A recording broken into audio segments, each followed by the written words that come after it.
perpajakan ya? Iya.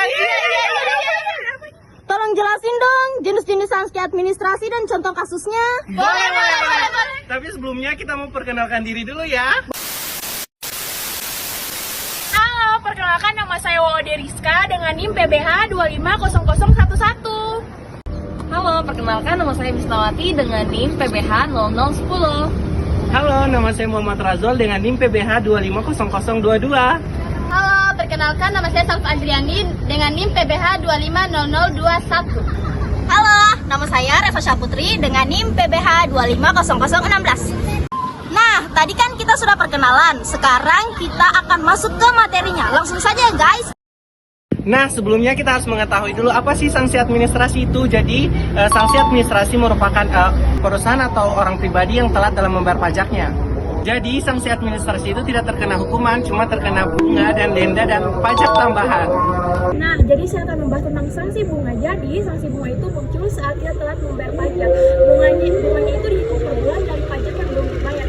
Jadi, kalau kita semakin lama telat membayar pajak, semakin besar juga bunganya. Oke, saya akan kasih contoh jika kita telat 3 bulan membayar pajak. Jadi, kita harus membayar pajak plus bunganya. Seumpama pajaknya itu sebesar 10 juta dan tarifnya 2%. Jadi, cara perhitungannya seperti ini. Tadi kan sudah membahas sanksi bunga, sekarang saya akan membahas sanksi denda. Sanksi denda itu dikarenakan telat lapor SPT atau salah isi SPT. Jadi biasa denda itu kita sudah tentukan contohnya yaitu SPT tahunan orang pribadi sebesar Rp 100.000, sedangkan SPT tahunan perusahaan yaitu Rp1 juta. Jadi telat lapor SPT tahunan itu akan langsung kena denda.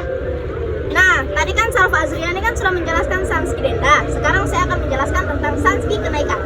Sanksi kenaikan itu tambahan pajak yang jumlahnya besar. Sanksi ini biasanya diberikan kalau ada pelanggaran serius, misalnya menyembunyikan penghasilan. Pajak bisa naik 50% dan 100%. Nah, terus contohnya gimana sih? Nah, contohnya itu misalnya ada yang punya penghasilan, terus dia menyembunyikannya. Nah, kalaupun diketahui, nanti dia akan kena pajak 2 kali lipat.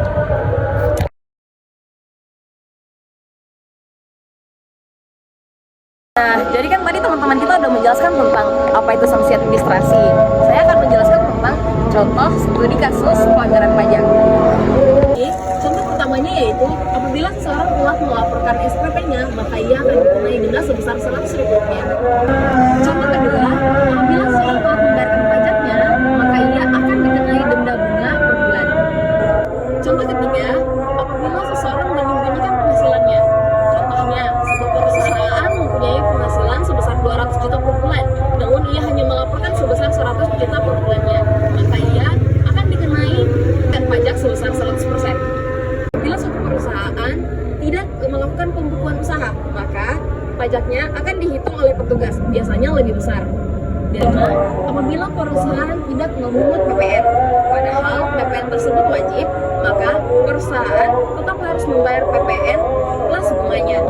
Jadi sekian itu penjelasan contoh studi kasus dari saya. Terima kasih. Jadi itulah penjelasan dari kami. Mungkin teman-teman kalian ada yang ingin bertanya? Nah, itu mungkin Rahmat mau bertanya. Sekian, terima kasih. Dadah. Audio Jungle.